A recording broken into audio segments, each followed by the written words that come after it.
Assalamualaikum warahmatullahi wabarakatuh. Bismillahirrahmanirrahim. Alhamdulillahi rabbil alamin. Nahmaduhu wa nasta'inuhu wa nastaghfiruh wa na'udzu billahi min shururi anfusina wa min sayyiati a'malina. Man yahdihillahu fala mudilla lahu wa man yudlil fala hadiya lahu. Wa asyhadu an la ilaha illallah wahdahu la syarika lah. Wa asyhadu anna Muhammadan abduhu wa rasuluh. Allahumma salli wa sallim wa barik ala sayyidina Muhammad wa ala alihi wa sahbihi wa barik wa sallim, amma ba'd. InsyaAllah pada hari ini kita sambung matan yang kita baca pada pertemuan yang lalu, iaitu berkaitan dengan ahlul kabair, orang-orang yang meninggal dalam keadaan membawa dosa-dosa besar. Iaitu erti membawa dosa-dosa besar, mereka melakukan dosa besar, kemudian mereka tidak bertaubat, dan ketika mereka meninggal itu Allah tidak mengampunkan mereka. Itu mereka bawa dosa besar. Berkemungkinan Allah ampunkan mereka menurut qaul yang mengatakan bahawa kebaikan-kebaikan boleh menghapuskan amalan, semua amalan termasuk dosa besar. Tapi bagi pandangan yang mengatakan bahawa dosa besar wajib, dosa besar mesti melakukan, seorang pelaku dosa besar mesti bertaubat baru diampunkan dosanya, jadi mereka tak sempat bertaubat. Yang pentingnya mereka ketika meninggal, mereka masih berdosa dengan dosa besar yang pernah mereka lakukan. Allah tak ampunkan lagi. Okey, kita tengok pada syarah terus insya-Allah. Pada muka surat 174.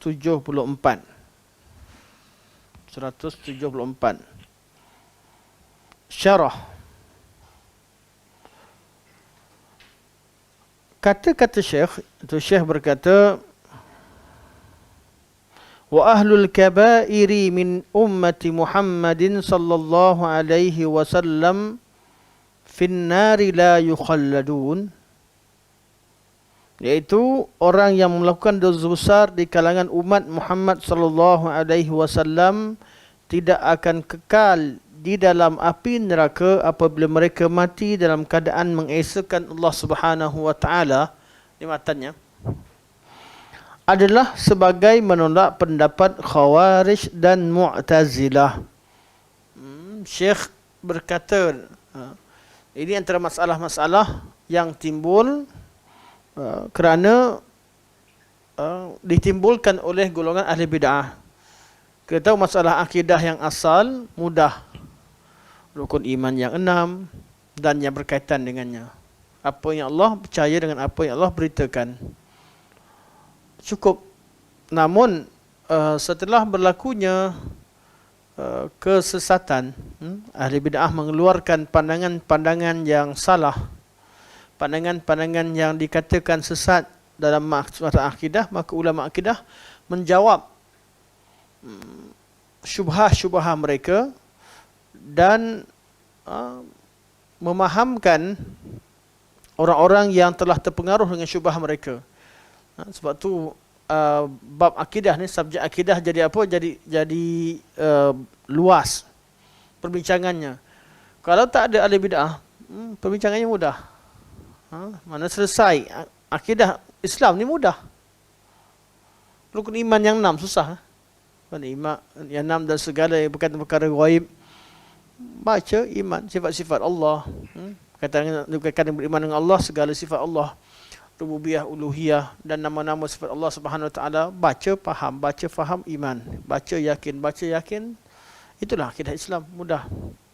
Tapi perbincangan jadi detail. Sebab apa? Sebab dari zaman ke zaman akan ada pemikiran-pemikiran yang sesat, yang lari daripada landasan asal.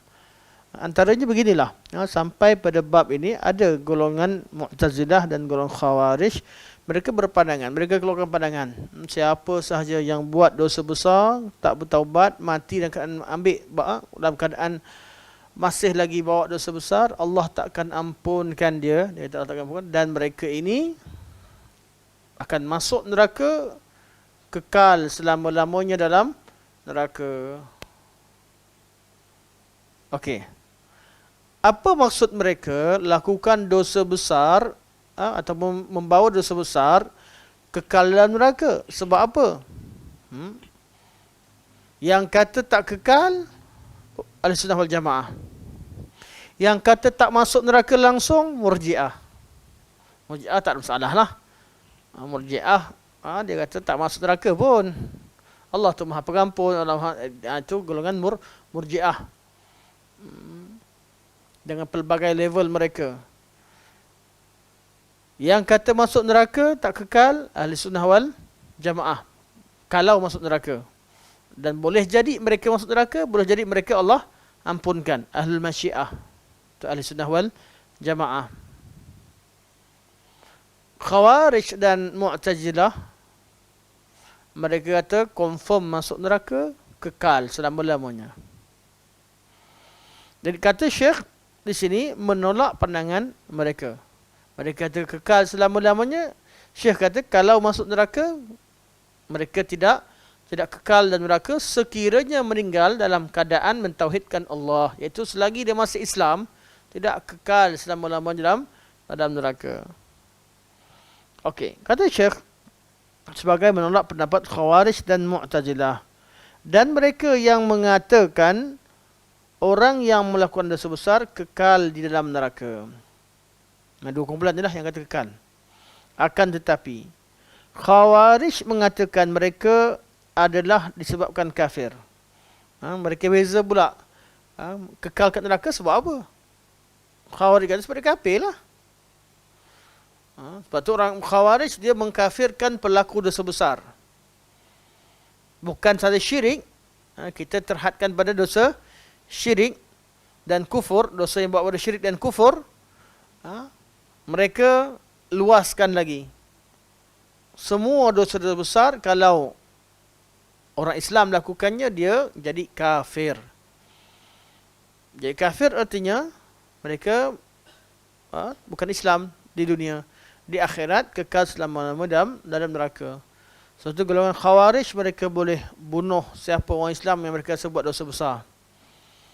Mereka boleh bunuh dan bertakarub dengan Allah dengan peristiwa mereka membunuh Khalifah Uthman bin Affan radhiyallahu an.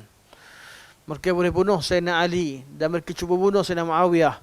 Dari zaman ke zaman ada je orang yang pemikiran mereka rasa siapa buat dosa besar dia perlu dibunuh. Sebab apa? Dia dah kafir. Dia dah kafir. Dan bila orang kafir menguasai kerajaan lagi bahaya. Jadi itu yang dicari dahulu di pandangan golongan Khawarij. Manakala golongan Mu'tazilah, mereka kata juga keluar mana akan kekal dalam neraka, tapi sebab apa? Itu bukan sebab dia kafir, tapi kerana dia keluar daripada iman. Khawarij kata keluar dari iman kafir lah. Mu'tazilah kata tak. Dia iman, orang beriman dalam syurga. Orang yang keluar daripada iman, dia dalam neraka, tak syak. Tapi tak semestinya orang yang keluar daripada iman semua sekali itu kafir. Dia yang kekal kat neraka, sama ada dia kafir atau yang tak sampai tahap kafir tapi dah tak ada iman. Wujudlah istilah mereka kata al-manzilatu baina al-manzilatain. Satu kedudukan antara iman dan kufur. Antara dua manzilah. Satu manzilah, satu kedudukan daripada dua manzilah. Manzilah iman dan manzilah kufur. Dia ada kat tengah-tengah. Jadi apa beza pemikiran Mu'tazilah dengan Khawarij? Kat akhirat tak bezalah. Dari segi masuk neraka kekal selama-lamanya. Beza dari segi sebab. Yang tu sebab Khawarij kata sebab dia kafir. Mu'tazilah kata sebab dia keluar daripada iman. Dia bukan lagi beriman. Dia keluar daripada iman tapi tak kafir. Okay. Iaitu manzilah baina manzilataini. Beza kat mana kat dunia? Kat dunia golongan khawarij bila kata dia kufur, maka darah dia halal, boleh dibunuh. Jazakallahu khairan barakallahu fik. Assalamualaikum warahmatullahi wabarakatuh. Bila dia kafir, halal darah dia. Mu'tazilah kata bila dia belum kafir, tak halal darahnya, tak boleh bunuh. Dia berada di manzilah baina manzilatain. Dia tak kafir lagi. Tapi dia tak beriman. Dia bukan orang Islam, dia pun bukan orang kafir, dia berada antara dua manzilah, al-manzilah baina manzilataini. Ini pemikiran ini diperkenalkan oleh golongan Mu'tazilah. Berikutan rentetan daripada isu golongan Khawarij yang timbul pada zaman Sayyidina Uthman bin Affan ketika kewafatan beliau. Dia dibunuh oleh golongan Khawarij. Cuma pemikiran dan ideologi dan akidah Khawarij yang mula keluarkan pandangan beristidlal sebagainya tak ada wujud Sayyidina Uthman. Sayyidina Uthman dia melampau, dia buat, dia bunuh. Tapi dia tak ada satu akidah tersendiri, tak ada. Akidah tersendiri hanya zahir selepas zaman Sayyidina Ali bin Abi Talib. Zaman Sayyidina Ali masa tu baru mereka mula menjadikan perbuatan mereka sebagai agama, mereka beristidlal dengannya. Sebelum tu tindakan dan semangat dan juga praktikal, namun pemikiran dan idea dan juga beristidlal yang ayat Quran sebagainya wujud pada zaman selepas zaman Sayyidina Uthman, itu zaman Sayyidina Ali bin Abi Talib. Terutamanya selepas berlakunya peristiwa As-Siffin, peperangan As-Siffin. Jadi pecah dulu, ada golongan Khawarij, ada golongan Syiah, ada golongan Ahli Sunnah, ada golongan Murji'ah. Semua ni timbul banyak selepas peperangan Siffin. Walaupun asal bibitnya bermula dari pembunuhan Sayyidina Uthman. Dia cerita itulah. Dari situ berentetan sampai berlakunya peperangan Siffin. Dari situlah masing-masing bawa kumpulan masing-masing dan masing-masing guna ayat Al-Quran, masing-masing berjedal dalam agama. Iaitu selepas berlakunya perpecahan pada zaman Sayyidina Ali bin Abi Talib. Jadi kalau orang kata zaman Sayyidina Uthman betul, Khawarij timbul pada masa itu secara praktikalnya. Kalau secara ideologi, satu ideologi yang tersendiri yang bawa kumpulan bagi beristidlal dengannya, itu berlaku selepas peperangan Siffin. Dan juga ada pandangan-pandangan yang lain tentang bila mula timbulnya. Cuma pemikiran mereka jelas. Mereka mengkafirkan orang-orang yang melakukan dosa besar. Dan terutamanya pemimpin. Kerana itu yang sebab itu kita dapati bahawa golongan Khawarij sentiasa fokus mereka kepada pemimpin. Dan lebih teruk lagi, mereka tak pedulikan kafir betul. Fokus dia fikir. Ada orang ni pemikiran akidah ni dia jadi mempengaruhi perangai dia. Dia tak nak cari orang Khawarij yang pergi jihad lawan kafir betul, susah nak cari. Hatta zaman sekarang, serangan-serangan ISIS jadi pun dia fokus kat mana? Ada ke negara Eropah di sekarang? Tak ada. Dia semua negara Islam. Kejap meletup kat Turki, kejap meletup kat tempat Syria, kejap meletup kat Afghanistan, setengah-setengah negara. Sebab apa? Itulah, itu yang dia belajar. Itu yang dia belajar. Siapa buat dosa besar, kafir. Siapa buat dosa besar, kafir. Pemimpin yang besar, perlu kafir. Siapa yang bantu pemimpin itu, kafir. Dan dia ada level-level dia.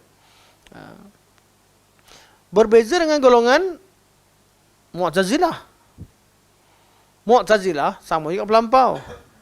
Tapi dia dalam keadaan dia melampau pendirian dia pun liberal dalam bab lain. Mu'tazilah ni liberal. Liberal sepatutnya lembut lah. Liberal habis Murji'ah. Itu liberal habis. Tak ada apa-apalah buat apa. Itu liberal yang betul-betul liberal. Mu'tazilah pakai otak juga. Tapi otak dia menyebabkan dia melampau. Dia kononnya nak bebas berfikir. Akhirnya dengan cara pemikiran Mu'tazilah, dia dapat kat dunia ni dia pakai ideologi itu, selamatlah dia tak kafirkan orang, tak bunuh orang. Tapi dia tahu orang ni bukan Islam. Dia bukan Islam, dia pun bukan kafir. Dia berada antara manzilah dengan manzilatain. Okey. Sebab tu kita tengok apa kata Syekh. Akan tetapi Khawarij mengatakan mereka adalah disebabkan kafir. Itu mengatakan, maksud di sini mereka mengatakan bahawa mereka dikekal dalam neraka kerana disebabkan oleh kafir. Dari ayat tu mungkin perlu dibetulkan sikitlah, tapi begitulah maksud penterjemah juga penulis. Manakala Mu'tazilah mengatakan sebabnya kerana mereka keluar daripada iman. Jadi mereka bukan lagi beriman. Bukannya kerana menjadi kafir. Malah mereka berada di antara iman dan kufur. Sebagaimana yang telah dijelaskan ketika membincangkan kata Syekh, kita tidak mengkafirkan seorang dari kalangan ahli kiblat disebabkan melakukan dosa selagi dia tidak menghalalkan dosa tersebut. Syekh dah syarahkan sebelum bincang sebelum ini. Jadi kita fahamlah qaul Mu'tazilah dan qaul Khawarij. Jadi tak semua kita kalau tak orang bukan beriman orang kafir lah. Khawarij kata kalau tak beriman belum tentu kafir. Mereka berada manzilah baina al-manzilatu baina manzilatain. Ini beza cara pemahaman dari sunnah wal jamaah dan fahaman golongan Mu'tazilah dan golongan Khawarij. Bertambah satu lagi golongan Murji'ah juga terlibat bab ni. Murji'ah Allah ampunkan. Allah ampunkan. Dari sini insya-Allah semua benda Allah ampunkan, semua benda Allah sayang. Dia tak ada benda lain, dia tak ada benda tegas. Semua benda okey. Murji'ah yang paling melampau Jahmiyah. Kafir Islam sama je, semua agama sama. Itu yang paling melampau. Murji'ah ni tak ada. Ya? Murji'ah termasuk Murji'ah. Pluralisme. Mana Murji'ah ni dia benda irja', dia melambatkan sama ada irja', dia sama ada bererti dia mengharapkan perasaan raja', mengharap pada Allah Subhanahu Wa Taala. Semua benda Allah boleh ampunkan. Kalau Allah boleh ampunkan orang beriman, orang kafir pun Allah boleh ampunkan. Tak mustahil pun. Saya asalkan syarat dia apa? Jahmiyah kata syarat dikenal Allah, dia tahu siapa Allah, cukuplah. Dia ambil ayat-ayat makrifah yang kita bincangkan tu. Ada yang kata bukan kenal Allah, dia yakin, dia bukan kenal. Dia kenal dan yakin. Lepas tu ada yang kata tak, dia kenal yakin. Dia pun kena ikrar dengan lisan. Iaitu dia kena ngucap lah.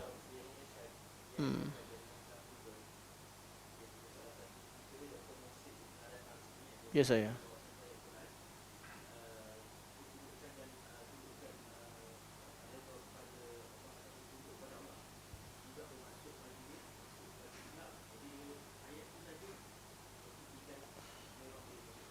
Ya betul. Memang liberal ni, Islam liberal, mereka adalah Murji'ah zaman ini. Tapi bukan satu je.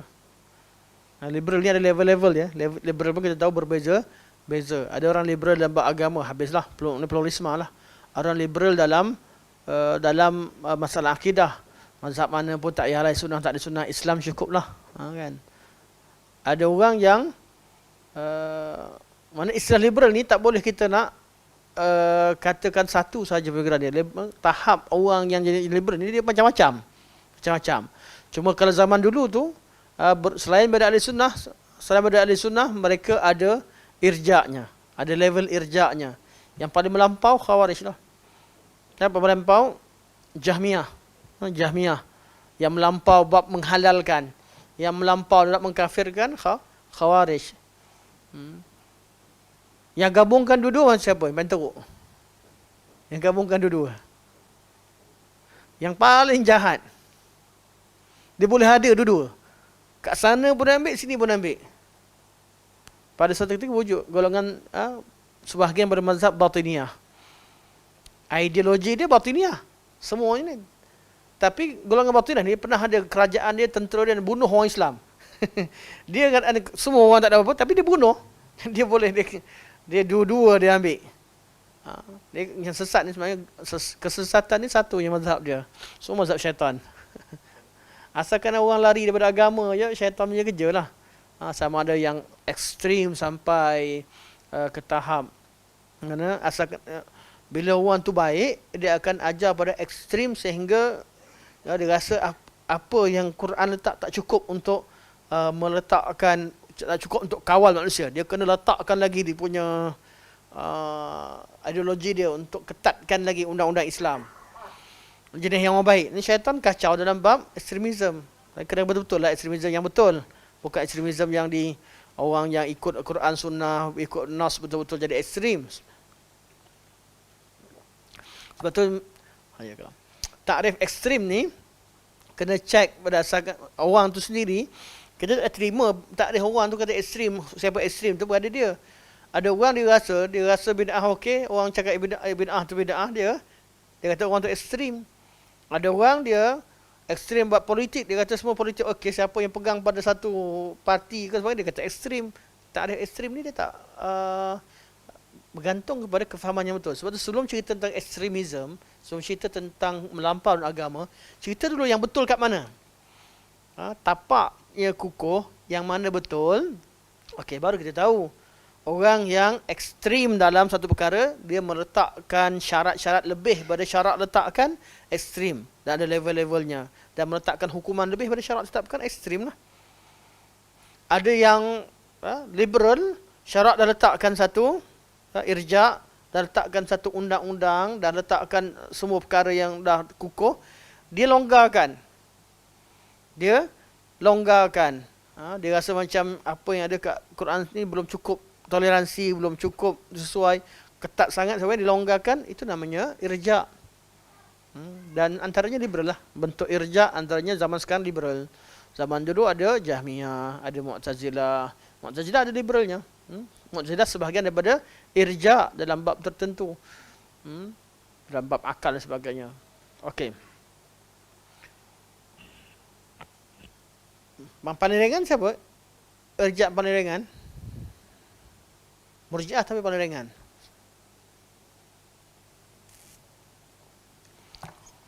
Murji'ah tu fuqaha.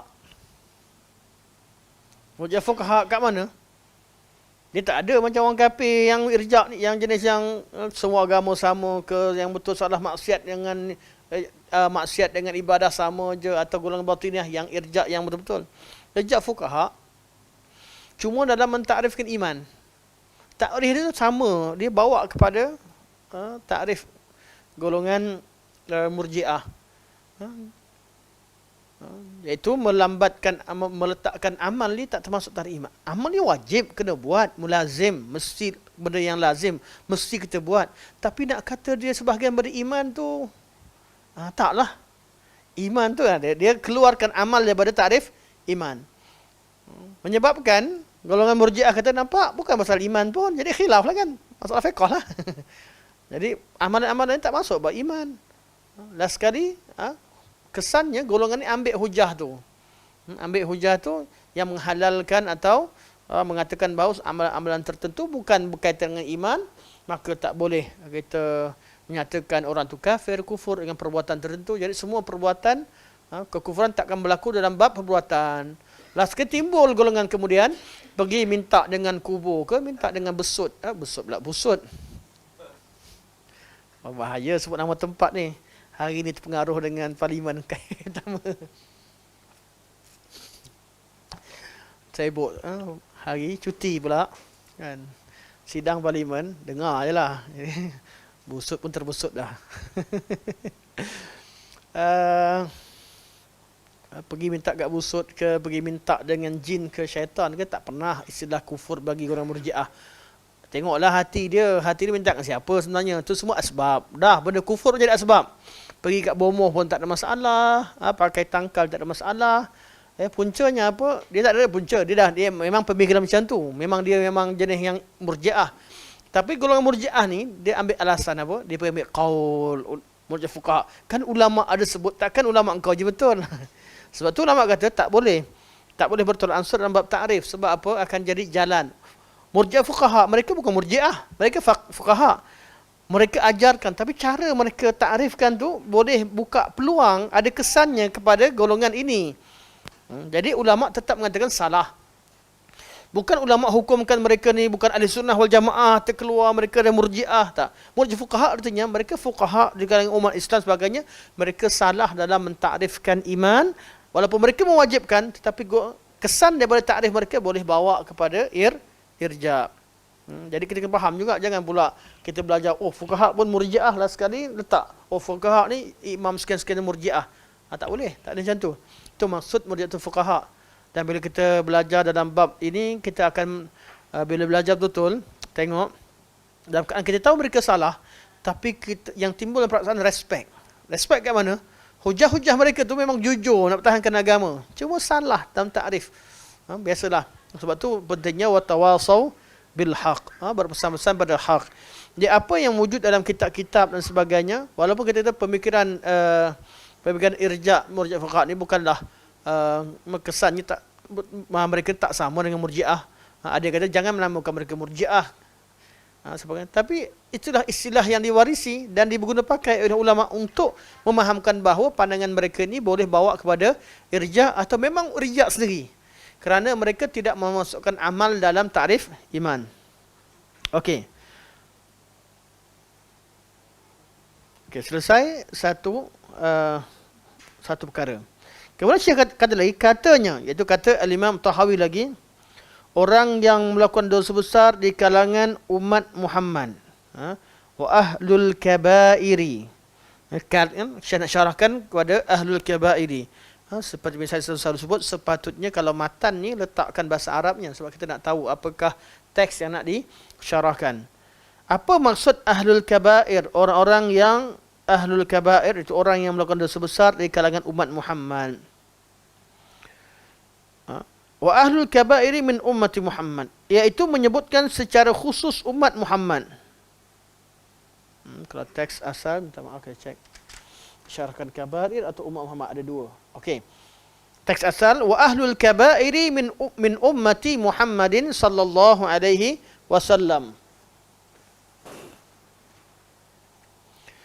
Pelaku-pelaku dosa besar dari kalangan umat Muhammad. Jadi saya bincangkan sekarang perkataan dari kalangan umat Muhammad. Jadi kalau sebelum umat Nabi Muhammad, pelaku-pelaku dosa besar sebelumnya kekal kat neraka ke atau sama macam umat Muhammad? Pak Syekh kata pelaku wa ahlul kabairi min ummati Muhammadin sallallahu alaihi wasallam. Jadi perkataan Syekh sebut umat Muhammad, adakah perkara ini khusus untuk umat Muhammad atau Syekh nak maksudkan orang Islam? Rajihnya Syekh maksudkan orang Islam. Umat Muhammad yang dimasukkan sekarang adalah orang Islam, dia masih lagi Islam. Ada sebahagian daripada syurah mengatakan bahawa pelaku-pelaku dosa besar umat sebelum Islam, mereka kekal dalam neraka. Jadi kelebihan ini hanya diberikan pada umat Muhammad ketika mensyarahkan matan ini. Sebab itu Syekh terangkan, Syekh katanya, itu kata Al-Imam Abu Ja'far At-Tahawi, iaitu wa ahlul kabairi min ummati Muhammadin sallallahu alaihi wasallam, orang yang melakukan dosa besar di kalangan umat Muhammad sallallahu alaihi wasallam. Maksudnya apa? Iaitu menyebutkan secara khusus umat Muhammad, dapat difahami bahawa orang yang melakukan dosa besar daripada kalangan umat bukan umat Muhammad sebelum syariat mereka dinasahkan dengan hukum ini, hukum mereka adalah lain dengan hukum yang orang yang melakukan dosa besar dari kalangan umat Muhammad. Ini masih diperbincangkan. Saya kata kalau maksudnya begitu, masih diperbincangkan, artinya ini adalah perkara yang khilaf. Yang memang ada ulama yang syarahkan begitu, bahawa umat ini kelebihannya kalau buat dosa besar tak kekal dalam neraka. Namun pandangan ini saya kata diperbincangkan. Ini masih diperbincangkan. Ini kerana Nabi Muhammad sallallahu alaihi wasallam telah memberitahu bahawa orang yang di dalam hatinya ada sebesar zarah iman akan keluar daripada api neraka. Nabi dah beritahu dah. Syekh maksudkan macam mana? Syekh hormat dengan pandangan yang kata begitu. Dengan syarahkan bahawa umat Muhammad sahaja yang ada kelebihan ini. Tapi Syekh kata masih diperbincangkan pandangan mereka. Biasanya kalau Syekh lembut begini, yang sebutkan itu daripada kalangan Hanafiyah. Kerana Syekh banyak uslub Syekh Ibn Baz rahimahullah ketika mengkritik sebahagian daripada mana-mana ulama Hanafiyah, beliau akan berlembut sebab beliau berada dalam masyarakat Hanafiyah. Dan itulah uslub yang kita guna pakai kalau nak kritik ulama mazhab Syafi'i. Datang pandangan mazhab Syafi'i kena lembut lah.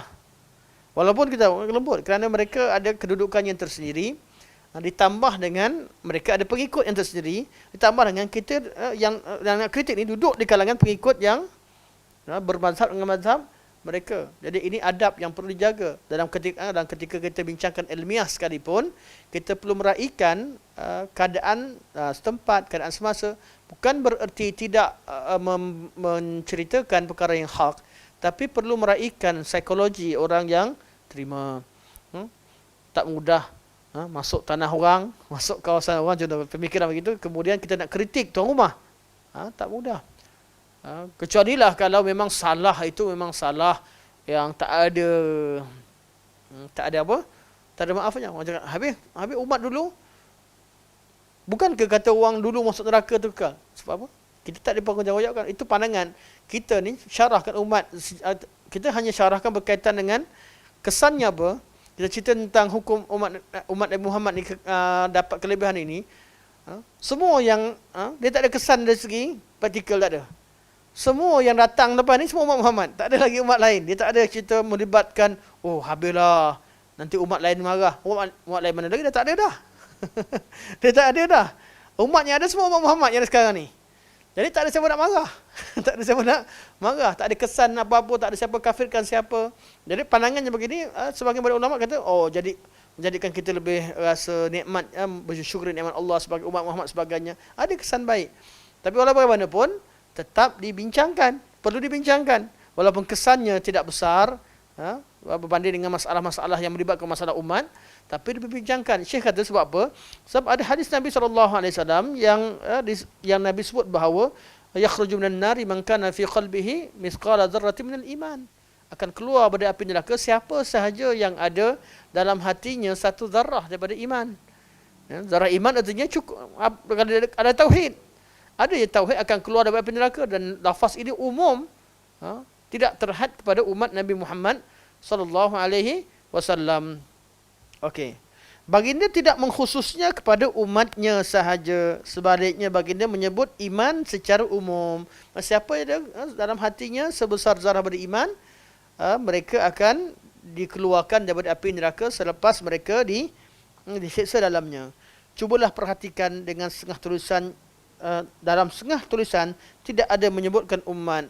Ada setengah riwayat daripada setengah dalam nuskhah, tulisan nuskhah matan Aqidah Tahawiyah tidak mengkhususkan umat Muhammad. Hanya disebutkan wa ahlul kabairi. Wa ahlul kabairi. Direct wa ahlul kabairi finnari la yukhalladun. Tak disebutkan min ummati Muhammadin sallallahu alaihi wasallam. Jadi mungkin min ummati Muhammadin sallallahu alaihi wasallam, mungkin itu adalah kita kata kemasukan ataupun perkataan yang dimasukkan dalam matan syekh, ataupun memang syekh sebut, tapi nuskhah lain buang, takut kelirukan. Dia ada dua kemungkinan. Cuma kita tahu faham maksud syekh umat Muhammad di sini. Kalau boleh kita syarahkan dengan makna yang betul, apa salahnya syarahkan dengan makna yang betul. Dan kita tahu pun syekh tak kafir, syekh tak ada sebutkan benda ni dengan jelas sekalipun. Dia kata umat Muhammad yang syekh maksudkan di sini adalah di kalangan umat Islam. Bukan mana dengan umat Islam lah, orang ahli tauhid. Dia bukan dengan umat Muhammad atau umat Musa, bukan perbandingan dengan umat sebelum Muhammad. Tapi perbandingan umat Muhammad sini adalah ummatul ijabah, iaitu orang kita tahu umat ada berapa? Ada dua, betul nak cerita syarak. Satu ummatul dakwah, yang kedua ummatul ijabah. Umat dakwah ni semua yang lahir zaman Nabi sampailah hari kiamat, mereka umat dakwah.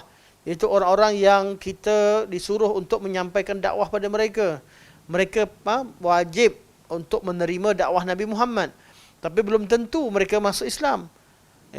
Kalau mereka dengar dan masuk Islam, namanya umat ijabah. Ummah ijabah. Jadi orang pelaku dosa besar yang tak kekal kat neraka ialah umat ijabah yang masih ada iman. Habis pelaku dosa besar yang orang kafir tu dah memang confirm kat neraka dah. Dia buat dosa lagi sebagainya, itu memang dikekal dalam api neraka. Jadi boleh dimaknakan dengan makna betul, kita ambil dah takrifan yang syarah yang betul. Sebab syekh sebutkan matannya. Yang syarah ni yang perlu makna yang betul. Cuma syekh bila beliau ni kemudian, ulama kemudian, Bila dah jumpa ada orang sebut sebelum beliau, kata umat sebelumnya kalau buat dosa besar kekal kat neraka. Beliau kata, jadi beliau terpaksa sebutkan untuk bersihkan supaya apa yang beliau tegakkan ini dapat membetulkan kesilapan yang pernah dilakukan oleh orang yang mensyarahkan akidah tahawiyah sebelum beliau. Cuma anda tak pastilah siapa yang dimaksudkan tersebut. Okey.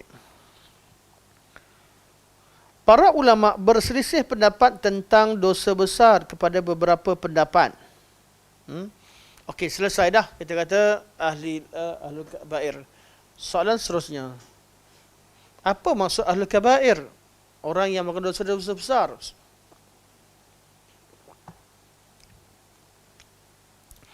Siapa yang dimaksudkan pelaku dosa besar? Jadi kena cek dosa besar ni apa. Soalan. Dosa ni ada besar kecil ke? Ya? Ijma' umat kata ada dosa besar dan kecil secara umum. Ada kata tapi bagi dalam konteks mau'izah, konteks peringatan, tak ada dosa besar, tak ada dosa kecil lah. Kalau nak cek, nak tengok buat dosa dengan siapa, yang kamu lawan siapa, lawan Allah, mana boleh cakap benda kecil. Kan sekecil-kecil perkara pun dosa besar sebab melihat kepada siapa yang kita lakukan maksiat kepadanya. Tapi kalau melihat kepada teks-teks nas dalam Al-Quran ataupun dalam hadis Nabi SAW, dapati bahawa Quran membezakan antara jenis dosa. Ada yang besar, ada yang kecil. Contohnya tengok pada muka surat 135, ayat yang tercatat di situ. Allah berfirman, ini bukan surat An-Nisa ayat 31. Allah kata, in tajtanibu kaba'ira ma tunhauna anhu nukaffir ankum sayyi'atikum wa nudkhilukum mudkhalan karima. Kalau kalian menjauhi dosa-dosa besar, iaitu apa yang dilarang ke atas kalian, iaitu larangan-larangan yang bentuk dosa besar, kalau kamu tinggalkan, nukaffir ankum sayyi'atikum, kami akan hapuskan kesalahan-kesalahan kamu. Ini dalil ayat yang dalil bahawa ada dosa besar, ada dosa kecil. Dan ayat ini juga menjadi dalil kepada golongan yang mengatakan bahawa dosa yang diampunkan dengan amalan-amalan tanpa taubat itu adalah dosa kecil. Dosa besar Allah kecualikan. Allah kata kalau kamu tak buat dosa besar yang dilarang ke atas kalian. Artinya kalau buat dosa besar kena bertaubat. Dan kalau dosa-dosa kecil tak perlu, kalau kita tak bertaubat pun Allah ampunkan. Kadang-kadang dengan wuduk kita, dengan solat kita, bukan dengan amal kebaikan. Setiap amal kebaikan akan menghapuskan dosa yang terhapus, dosa kecil. Maka kalau dosa besar terhapus atau tidak dengan amal kebaikan yang kita lakukan tanpa taubat. Orang solat banyak, dia ada melakukan, katalah dosa besar. Dia dosa besar contohnya apa? Minum arak. Dosa besar. Semayang pun kuat. Dia semayang, dia sedekah, buat kebaikan. Terampun ke tidak dosa besarnya? Dosa minum arak? Ada dua kaul dia lah. Pandangan yang kata boleh terampun, ada je. Kemungkinan Allah ampunkan dosa. Dia solat banyak-banyak, dia buat kebajikan banyak-banyak, mungkin sahaja amalan tersebut akan menghapuskan dosa besarnya. Ada yang kata tak, menghapuskan semua dosa-dosa kecil. Dosa besar tu dia kena taubat pada Allah. Kalau tak, dia mati, dia masuk bab masyiah. Allah kira. Maksudnya kena timbang lah. Kalau kebajikan dia buat banyak sangat, kan, sehingga banyak kebajikan, dosa besar dia hanya satu bandingkan kebajikan yang banyak, menanglah dia selamatlah. Maknanya dia, Allah takkan ampunkan. Tapi kena timbang. Kena timbang di atas mizan. Rajihnya mana? Dosa besar diampunkan atau tidak? Dengan pandangan asatizah Baitul Salam. Ataupun kita kata pandangan mazhab Baitul Salam. Ini tidak, masuk ke tidak? Wallahu alam. Kaulnya khilaf ulama. Namun ana cenderung wallahu alam, ana cenderung kepada hujah-hujah pihak mengatakan semuanya terampun. Semuanya terampun. Sebab apa? Bila Allah sebut ayat yang kita baca sebelum ni, innallaha la yaghfiru ay yushraka bihi wa yaghfiru ma duna dzalika liman yasha duna dzalik. Allah tak akan ampun dosa orang buat syirik padanya, Dan Allah ampunkan semua sekali yang kurang dari syirik, tak sampai syirik. Allah sebut secara umum. Walaupun yang tu cerita tentang lepas kematian, artinya sebelum kematian lebih aula lah. Dah meninggal, buat dosa yang tak sama syirik, buat dosa besar, yang kurang dari syirik, Allah ampunkan pada meninggal. Masa hidup dia buat kebajikan, dia solat, dia zakat, dia puasa, dia buat kebajikan yang banyak dan sebagainya, lebih aula lah dia boleh diampunkan oleh Allah SWT. Tapi itu dari segi apa? Dari segi formula. Dari segi personal, tak boleh mengandalkan kepada rahmat Allah sehingga dia tidak melakukan tanggungjawab syariat untuk bertaubat, istighfar dan sebagainya. Belum tentu kita termasuk dengan golongan ahlul maghfirah yang Allah bagi pengampunan. Orang yang Allah ampunkan ni, Allah kata siapa yang Allah nak. Belum tentu kita yang Allah nak. Nak tak nak, kita bertaubatlah pada Allah, istighfar dan sebagainya. Kerja kita beramal dengan penuh dengan raja, disertai dengan khauf dan raja dan mahabbah yang beriringan dengan segala amal ibadah yang kita lakukan. Okey. Jadi kata Syekh, para ulama berselisih pendapat tentang dosa besar kepada beberapa pendapat. Okey, dah bincang dah tentang ada dosa kecil, dosa besar. Dosa kecil apa? Dosa besar apa? Sekarang ni perbincangan seterusnya. Dah semua sepakat ada dosa besar, ada dosa kecil. Ada ayat Quran sebut dosa besar, dosa kecil. Hadis pun ada sebut dosa besar, dosa kecil. Perbincangan seterusnya, dosa mana yang besar, dosa mana yang kecil. Apa takrifannya? Sebelum anda tengok pada yang lain, kita tengok apa yang Syekh sebut. Ada pendapat mengatakan dosa besar ada 7. Boleh saya letak nombor 1. Ada 7. Daripada hadis as-sab'i mubiqat. 7 perkara yang membinasakan.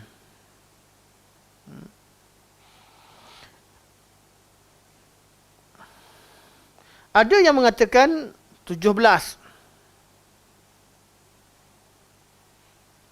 17 ni mereka gabungkan beberapa hadis yang highlight perkataan kabair. Yang mereka jumpa 17. Ada yang menyatakan dosa besar ialah perkara yang syariat sekata mengharamkannya. Artinya, ditakrifkan. Ada yang hadkan bilangan, dosa besar ni je 7 ni. Ada yang katakan tak 17, yang ni 17 saja. Dia senaraikan satu persatu, selainnya dosa kecil. Saya akan syarahkan. Akan ada dosa tentang sebab membiqat, syirik, sihir dan sebagainya. 17 campurkan. Pendapat juga campurkan. Cuma Syekh tak nak bincangkan kaul mereka secara detail. Itu 2 kaul yang menghadkan. Ditanyakan kepada Ibn Abbas, dosa besar 7 saja ke? Ibn Abbas kata 70. Rasa 70 tu lebih tepat. Malah setengah riwayat sebut 700. Ila 700 aqrab. Kalau nak kata 700 tu lebih tepat. Jadi kita ada 2 lagi pandangan dosa besar. Ada yang hadkan jumlah tertentu, ada yang tak hadkan. Yang hadkan ada 2 kaul yang masyhur, 7 dan 17. Tapi bukan 2 tu je. Ada yang kata 4, ada yang kata 11, macam-macam lah. Ada yang gabungkan 4, 11. Ada yang qaul, ada yang hadkan. Masing-masing berdasarkan kepada hadis yang mereka jumpa, mereka temukan. Sebab itu tak didetailkan di sini. Sebab ada yang hadkan bilangan tertentu. Ada yang katakan bahawa dosa besar itu tidak terhad pada bilangan tertentu. Tetapi dia ada sifat yang dikongsi bersama. Yang boleh, ada sebab yang boleh dijadikan atau dikategorikan dosa itu sebagai dosa besar. Apakah sifat tersebut yang menjadikan dosa besar, dosa kecil? Okey. Qaul yang disebutkan di sini, iaitu mattafaqat syara'i'u ala tahrimihi. Iaitu dosa-dosa yang disepakati semua syariat dia yang haram. Sejak zaman Nabi Adam sampai sekarang haram, dosa besar lah tu. Semua syariat, sejak syariat Nabi Adam sampai Nabi Muhammad SAW, memang benda tu haram. Contohnya bunuh, haram sejak zaman Adam. Kan? Sampai zaman Nabi Muhammad. Okey, haram. Jadi ini dosa besar lah. Tapi kalau dulu haram, sekarang halal. Kalau sekarang halal tak dosa lah. Tak dosa lah. Yang tak dosa. Kita cerita syariat kita dulu. Tapi kalau dulu tak haram, sekarang haram. Jadi dosa kecil. Jadi dulu tak haram benda tu. Tapi zaman Nabi Muhammad diharamkan. Ada tak? Ada. Kahwin lebih 4. Orang, kalau ada orang dikahwin 1000 orang, 100 orang, isteri dia. Dosa besar ke dosa kecil? Nak ikut pada takrif ni, takrif ni kata nampak cantik dah. Tapi bagi ulama yang bantah, mereka kata dosa besar ke kecil. Ni bab perkahwinan. Jadi kalau kahwinan terlebih pada 4, dia jadi apa? Jadi zina. Kalau kita kata tak sah, kecil ke dosa zina? Tak. Kahwin lebih pada 4, umat syariat Muhammad dihadkan. Sebelumnya tak dihadkan. Atau kahwin dengan adik-beradik susuan. Sebelumnya dibenarkan, umat Nabi Muhammad diharamkan. Kahwin dengan adik-beradik. Bab kahwin ni banyak ni. Yang nampak disebutkan dengan jelas dalam bab syariat terdahulu ada yang membenarkan. Sehingga mereka khilaf, berlaku khilaf. Nabi Musa kahwin dengan salah seorang pada anak dua orang perempuan, dengan kahwin dengan dua-dua ke kahwin salah seorang. Tapi rajanya seorang lah, sebab tawaran pun salah seorang daripada anak Syuaib ataupun anak laki soleh. Nak kata Syuaib lah, itu khilaf di situ. Seorang laki soleh di Madian, ataupun Nabi Syuaib. Itu setengah pandangan ulama. Di pandangan ni, mana anak sebut dia anak rot terus lah. Mana tak kuat lah, tak kuat. Sebab masih ada ruang untuk orang kritik. Tapi ini salah satu pandangan. Salah satu pandangan kata dosa besar adalah dosa yang disepakati pengharamannya sejak pada semua syariat. Semua Nabi katakan benda itu haram, itu nama dosa besar. Kalau dalam syariat kita diharamkan, syariat dulu tak haram, namanya dosa kecil. Okey. Waqila, dan ada pendapat, pendapat yang lain. Pendapat-pendapat ni letak nombor tu cantik juga. Ada pendapat mengatakan dosa besar ialah perkara yang menutup pintu ma'rifatullah. Ma yasuddu babal ma'rifati billah. Dosa besar adalah dosa yang melibatkan syirik atau segala perkara yang menyebabkan berkaitan dengan ma'rifatullah. Tauhid lah. Kita masalah tauhid dosa besar. Masalah ma'rifatullah. Tapi masalah fik, masalah kecil-kecil, masalah amalan, ni biasanya yang keluarkan begini adalah golongan yang membezakan antara amalan dengan i'tiqad. Yang berkaitan dengan akidah pula berkaitan dengan Allah, dosa besar. Berkaitan dengan selainnya, dosa kecil. Wa qila dhahabul amwali wal abdan. Dosa yang melibatkan kerosakan harta atau kebinasaan nyawa. Melibatkan kematian, melibatkan harta rosak, itu dosa besar. Yang tak melibatkan kerosakan, tak ada harta yang musnah, tak ada nyawa yang melayang, dosa kecil. Jadi kalau tak ada macam ni, orang yang dengar muzik besar ke kecil, yang kata tak haram lah. Yang kata haram, dosa kecil lah. Yang melihat perkara yang haram, dosa kecil, dosa besar, dia tengok je, bukan dia buat.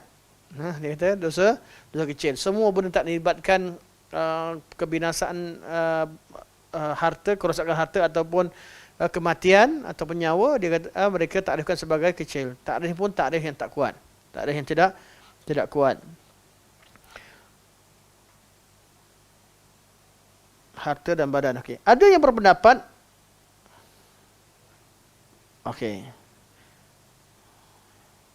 Sumiyat kabair binisbah idafah ila ma dunaha. Okey. Terjemahan sini ada yang tertinggal mungkin. Ada yang mengatakan segala tak sampai harta badan. Ada yang berpendapat hampir mencecah 70 perkara.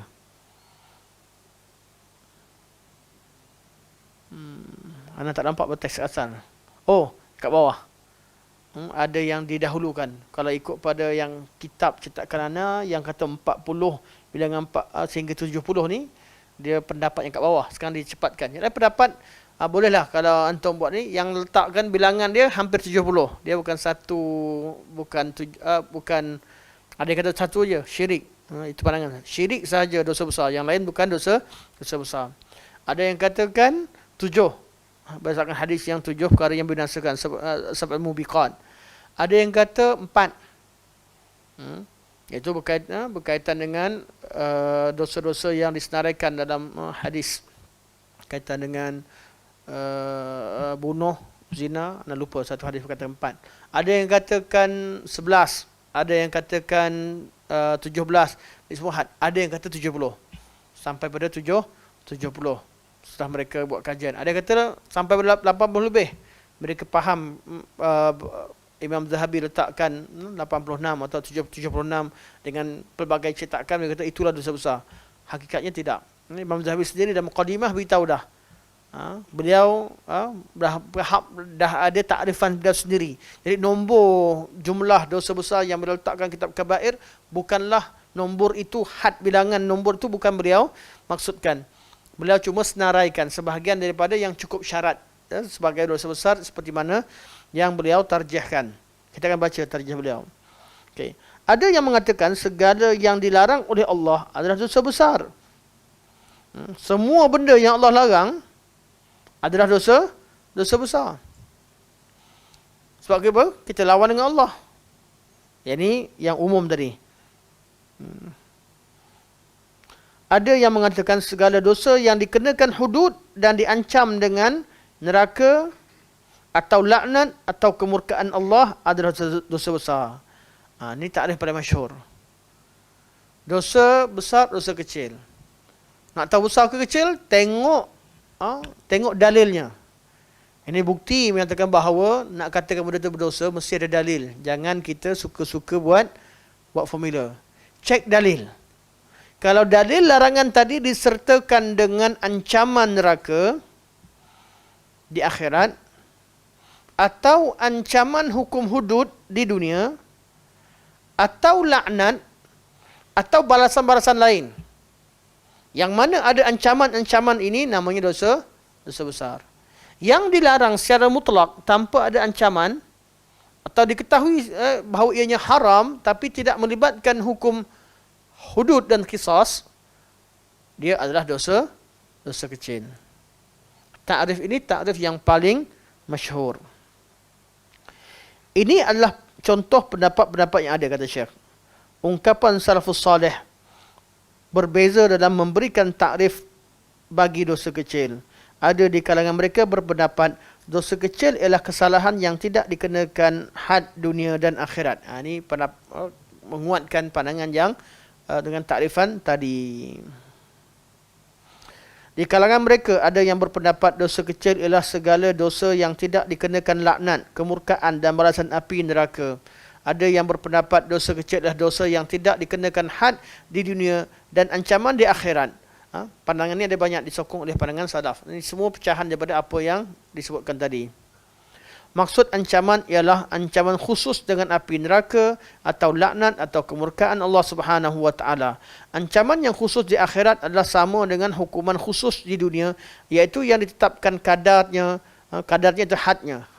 Hadnya adanya hukuman hudud, had ataupun hukuman hudud. Ditetapkan kadarnya artinya hukuman hudud. Hukuman hudud ni Allah tetapkan kadar dia. Pemerintah tak boleh nak ubah. Allah kata hukum ini mencuri dan kadar sekian potong tangan, pemerintah tak ada ubah kadar dia dalam hukum hudud. Hudud artinya had. dah ditetapkan. Allah yang tetapkan. Kesalahan zina kena sebat 100, tak boleh kurang, tak boleh lebih. Bagi yang ghairu muhsan, yang muhsan kena rejam, tak boleh tukar, tak boleh ubah, kena rejam sampai mati, bukan rejam sampai pingsan. Dia tak boleh ubah, dia tak boleh ubah. Tu nama hukuman ada hadnya, ada kadarnya. Ta'zir, ta'zir di dunia adalah sama dengan ancaman. Sekejap, kita baca semula. Hukuman khusus di dunia iaitu yang telah ditetapkan kadarnya. Ta'zir di dunia adalah sama dengan ancaman dengan selain neraka, laknat atau kemurkaan Allah Subhanahu wa taala. Yang penting beliau Syekh sekarang sedang menukilkan pandangan-pandangan salafus saleh. Kalau kita tengok pada teks yang asal, wa minhum qal, dan semua qaul ini ada di nota kaki disebutkan orang-orang yang berpandangan dengannya. Itu kesimpulannya mereka berpendapat bahawa dosa besar ialah dosa-dosa yang Allah larang atau Nabi larang, disertakan dengan ancaman-ancaman di dunia ataupun hukuman dunia atau hukuman akhirat. Okey, kata Syekh, garis panduan ini dapat menyelamatkan daripada kekurangan yang ada pada takrif yang lain. Jadi nampak Syekh menyokong pandangan ini. Di pandangan ni cek, bila cek balik Syekh kata pandangan ni tak ada kritik. Yang lain tu ada je sebab kita boleh kritik. Tapi pandangan yang ni kita tengok macam tu juga. Nak bezakan dosa besar, dosa kecil dengan takrifan yang lain, ada sahaja kritikan yang boleh dilemparkan atau boleh dikritik pandangan tersebut. Kata Syekh, garis panduan ini dapat menyelamatkan daripada kekurangan yang ada pada takrif yang lain. Dengan takrif ini terangkum segala yang sabit dengan nas bahawa dia adalah dosa besar seperti syirik, membunuh, zina, sihir, menuduh perempuan beriman, iaitu tuduhan zina, khazaf, dan baik melakukan zina dan sebagainya, seperti lari dari medan tempur, makan harta anak yatim, memakan riba, derhaka kedua ibu bapa, sumpah palsu, persaksian dusta dan sebagainya, Ini semua ni masuk. Jadi beliau kata ada beberapa sebab pendapat ini ditarjihkan. Sebab ditarjihkan ni kita tangguh ke minggu depan. Kenapa Syekh sokong pandangan ini? Dan adakah itu sahaja pandangannya ada? Tak. Kalau tengok pada kitab Imam Zahabi ada sebutkan, Imam Ibn Hajar Al-Haythami ada sebutkan, ada banyak lagi pandangan ni. Jadi kita tengok yang utama. Kabair ni tak ada takrif yang lain. Kita dah tahu dah yang rajih. Yang rajih adalah dosa besar, dosa-dosa yang larangannya dalam Al-Quran atau Sunnah, larangan Quran Sunnah yang menyebutkan tentang larangan tersebut disertakan dengan ancaman, disertakan dengan azab di dunia ataupun di akhirat. Azab di akhirat atau ancaman hudud atau qisas di dunia, atau disebutkan balasan-balasan laknat dan sebagainya, laknat dan seumpama dengannya. Okey, kita tahu kaul yang rajih erti dosa besar. Jadi kalau baca dosa besar, ada kabair, mesti ada ancaman. Siapa yang buat syirik, siapa yang buat syirik kekal selamanya dalam neraka. Siapa yang makan riba, dia akan dibangkitkan dalam keadaan seperti seorang yang mabuk dalam ketika di mahsyar. Dia akan makan riba, dia hukuman dunianya. Siapa yang halalkan riba, dia sedang istighfar peperangan dengan Allah dan Rasulnya. Ada ancaman-ancaman tertentu kita akan temukan. Okey, kita dah tahu qaul yang rajih. Cuma kita tengok pada pandangan-pandangan yang lain yang pernah disebutkan. Okey. Okey, di sini kata ada yang tetap, ni cara pembahagian macam saya sebut. Saya sempat ambil dia punya tajuk tapi tak sempat tak tengok secara detail tadi, tapi kita dah pernah baca dulu, kita pernah belajar. Jadi saya kata senang macam ni. Siapa yang kata ni dalam Al-Alukah. Tapi penulisan Ihab Kamal Ahmad Anzat Kanan. Dr. Ihab Kamal Ahmad. Beliau tulis, tapi tulisan beliau ni bila diletakkan oleh Al-Alukah, bila pilih, dah dipilih oleh owner ni, Dr. Sa'ad Al-Humaid. Sa'ad Al-Humaid ni doktor di King Saud, antara doktor pakar lah, pakar 2-3 orang doktor yang utama di King Saud. Bila beliau dah pilih atau jawatankuasa boleh pilih, jawatankuasa tu kan orang biasa, orang hebat-hebat. Bila dia masuk ke dalam laman web, jadi antara laman web yang kita boleh rujuk lah kalau nak tahu isu-isu tertentu hukum hakam secara umum, bukan artinya kita bergantung kat situ, tapi secara umum kita dah tahu dah. Cuma kita nak syarahkan detail lagi, kita nak faham lagi, bolehlah kita rujuk laman web yang mereka ni berjaga-jaga dalam menyebarkan maklumat. Jadi jawatankuasa dalam Al-Alukah ni maksudnya apa? Message lah. Malaikat tu sebab bawa Al-Alukah. Alukah ni message ataupun isi kandungan syariat Islam. Ya. Mereka bagikan sama seperti mereka kata jumhur telah bersepakat bahawa dosa itu terbahagi pada dua, satu besar dan dosa besar dan dosa kecil. Anak sebut ijma' tapi sebut jumhur, betul lah. Jumhur lebih tepat lah. Sebab ada yang kata dosa tu, kalau nak keluarkan bab mau'izah tadi tu, yang kata semua dosa adalah besar sebab kita tengok siapa lawan dengan siapa, lawan dengan Allah. Dan istilah lebih tepat mungkin jumhur itu keluarkan pandangan tadilah. Yang lain kata secara umumnya, yang kata kalau bagaimana anak pada kata ijma', menurut pada anak belajar dulu, sebab mana boleh kata jumhur sebab dah ada nas Allah bezakan antara kabair dengan kecil. Jadi nas itu memutuskan pandangan yang lain. Kalau yang kata tak ada dosa besar tu dia syaz, tak dikira pandangan, macam itulah. Tapi jumhur membahagikan dosa itu kepada dua, besar dan kecil. Cuma mereka khilaf dosa besar dan kecil itu apa dia. Secara ringkas kata di sini kata beliau, Dr. Ihab, beliau kata